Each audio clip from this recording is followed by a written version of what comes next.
Hello दोस्तों, स्वागत है आपका फिर से एक नए वीडियो में।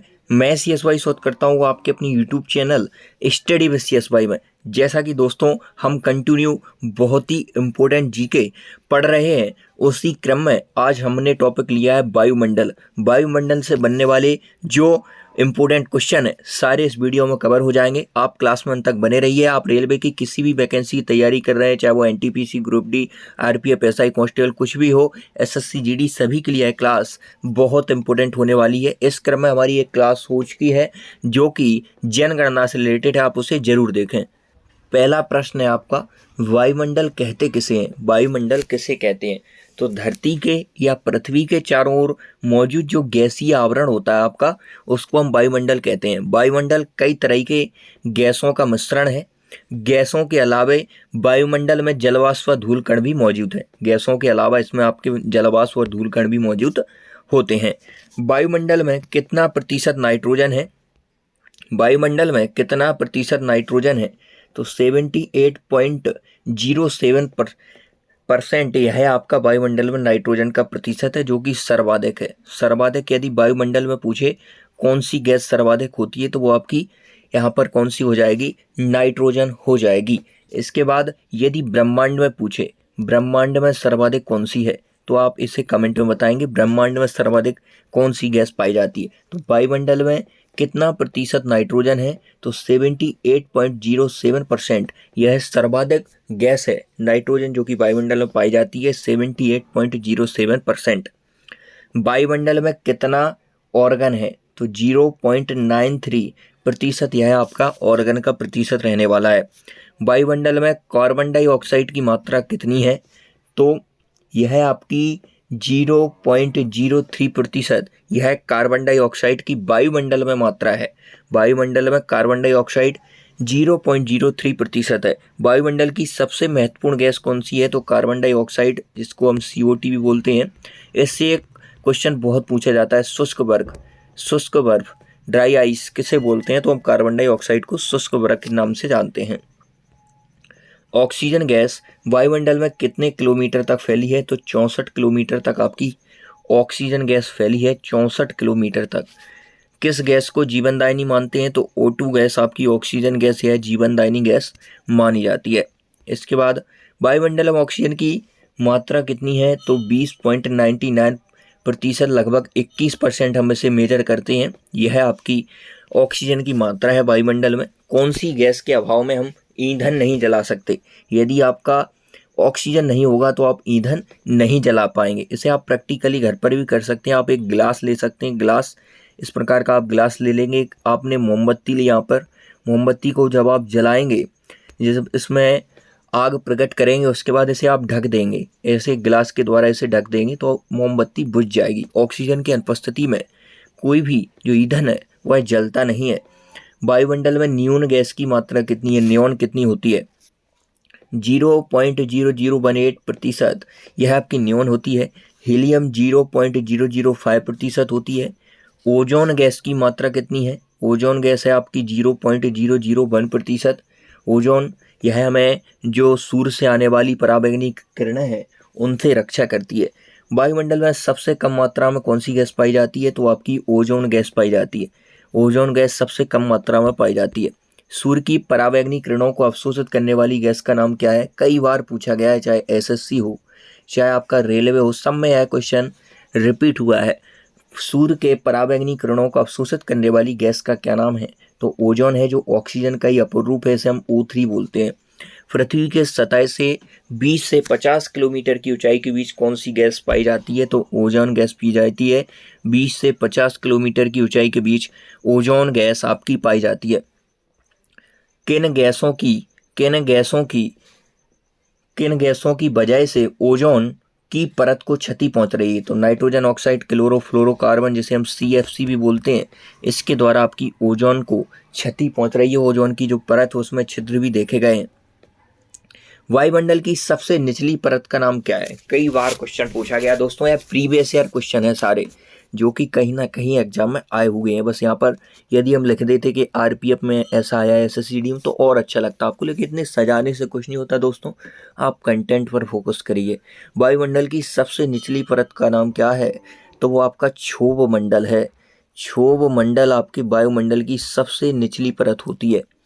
विषुवत रेखा पर क्षोभ मंडल की ऊंचाई कितनी है? तो 16 किलोमीटर यह विषुवत रेखा पर क्षोभ मंडल की ऊंचाई है। ध्रुवों पर क्षोभ मंडल कितनी ऊंचाई है? तो 8 किलोमीटर ध्रुवों पर क्षोभ मंडल की ऊंचाई है। क्षोभ मंडल में कितने मीटर की ऊंचाई के बाद 10 सेल्सियस तापमान की कमी हो जाती है? प्रत्येक 165 मीटर की ऊंचाई के बाद 10 सेल्सियस तापमान की कमी हो जाती है। ऋतु तथा मौसम संबंधी घटनाएं किस मंडल में होती हैं? तो क्षोभ मंडल में। और सबसे निचली परत भी कौन सी है आपकी? क्षोभ मंडल है। सबसे निचली परत भी आपकी कौन सी है? क्षोभ मंडल है। और मौसम संबंधी ऋतु संबंधी घटनाएं भी किस में होती हैं? क्षोभ मंडल में होती हैं। क्षोभ मंडल को और किस नाम से जाना जाता है? तो संवहन मंडल भी हम किसे बोलते हैं?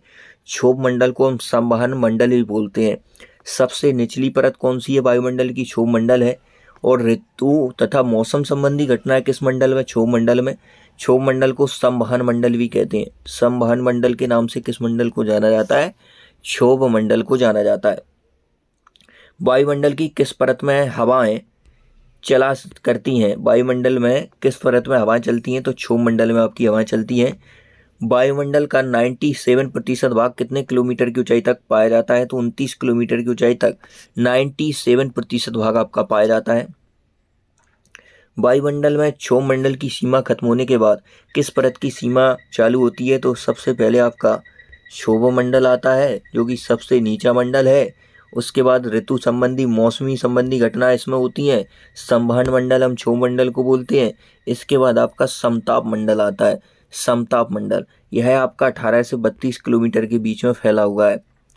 समताप मंडल के कितने किलोमीटर भाग में तापमान में कोई परिवर्तन नहीं होता? तो 20 किलोमीटर भाग में तापमान जैसा का तैसा रहता है। इसमें कोई भी चेंजमेंट देखने को नहीं मिलता है समताप मंडल के 20 किलोमीटर भाग में। वायुयान उड़ाने की आदर्श दशा वायुमंडल के किस परत में पाई जाती है? तो समताप मंडल में वायुयान उड़ाने की आदर्श दशा पाई जाती है। वायुयान उड़ाने की आदर्श दशा किस मंडल में? समताप मंडल में वायुयान उड़ाने की आदर्श दशा पाई जाती है। ध्रुवों पर वायुमंडल के किस परत की मोटाई सबसे अधिक होती है? समताप मंडल की मोटाई ध्रुवों पर सर्वाधिक पाई जाती है। सर्वाधिक किस पर पाई जाती है? समताप मंडल में। मदर सॉल पर्ल क्लाउड मूलहाव मेघ किसे कहते हैं? समताप मंडल में कभी कभी विशेष प्रकार के मेघों का निर्माण होता है जिन्हें हम मूलहाव मेघ या मदर्स ऑफ पर्ल क्लाउड कहते हैं।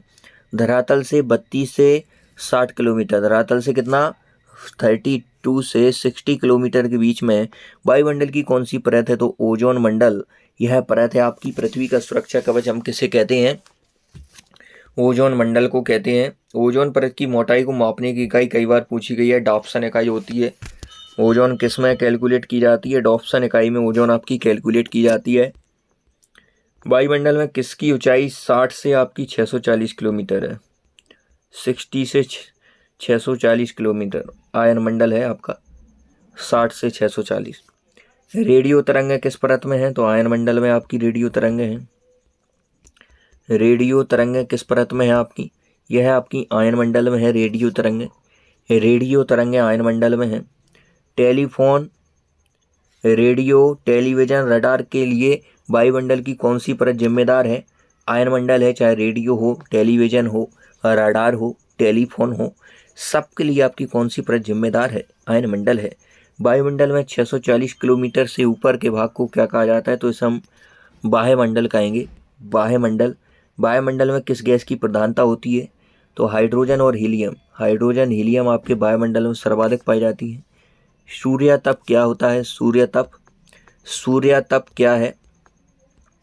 फिर सूर्य से पृथ्वी तक पहुंचने वाली सौर विकिरण ऊर्जा को सूर्य तप कहते हैं। ऊर्जा लघु तरंगदैर्घ्य शॉर्ट वेवलेंथ के रूप में सूर्य से पृथ्वी पर पहुंचती है। वायुमंडल की बाहरी सीमा पर सूर्य से प्रति मिनट प्रति वर्ग सेंटीमीटर कितनी ऊष्मा मिलती है? तो 1.94 कैलोरी ऊष्मा यह आपको प्रति मिनट वर्ग सेंटीमीटर में मिलती है। एल्बिडो किसे कहते हैं? तो किसी भी सतह को प्राप्त होने वाली सूर्य तप की मात्रा और उसी सतह से परावर्तित की जाने वाली सूर्य तप की मात्रा के बीच के अनुपात को हम एल्बिडो कहते हैं। किसी सतह को प्राप्त होने वाली सूर्य तप की जो मात्रा है और उसी सतह से परावर्तित होने वाली सूर्य तप की मात्रा का जो रेशियो होता है उसे हम एल्बिडो कहते हैं। इसके बाद तापमान किसे कहते हैं? तो भूतल से करीब 1 मीटर ऊपर स्थित वायु की गर्मी को उस स्थान का तापमान कहते हैं। यहाँ पर यदि आपका भूतल है तो यहाँ से 1 मीटर की ऊंचाई आप मेजर करेंगे, वहाँ पर जो वायु की गर्मी है उसे ही हम तापमान कहने वाले हैं। दैनिक तापांतर क्या है? दैनिक तापांतर क्या है? तो दैनिक तापांतर क्या होता है? किसी स्थान पर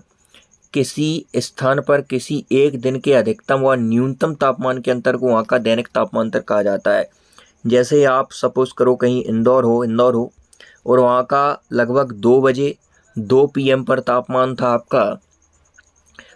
था आपका 40 डिग्री सेल्सियस। इसके बाद 6 बजे मेजर किया गया, 6 PM पर मेजर किया गया तापमान 39 डिग्री सेल्सियस, और देखा गया कि सबसे दिन में पूरे जो दिन भर में 12 घंटे में 39 डिग्री सबसे कम और 40 डिग्री सर्वाधिक रहा है। इनके बीच का अंतर 1 डिग्री है। यही इंदौर का उस दिन का दैनिक तापांतर है।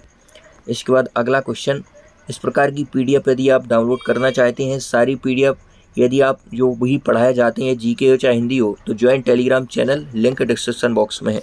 आज की वीडियो उतना ही, मिलते हैं नेक्स्ट वीडियो में, तब तक लिए जय हिंद। चैनल को सब्सक्राइब करके जुड़ जाइए, यहाँ से मदद मिलनी तय है। बहुत ही इंपॉर्टेंट वीडियो है, बहुत कम समय में पढ़ाई जाती हैं।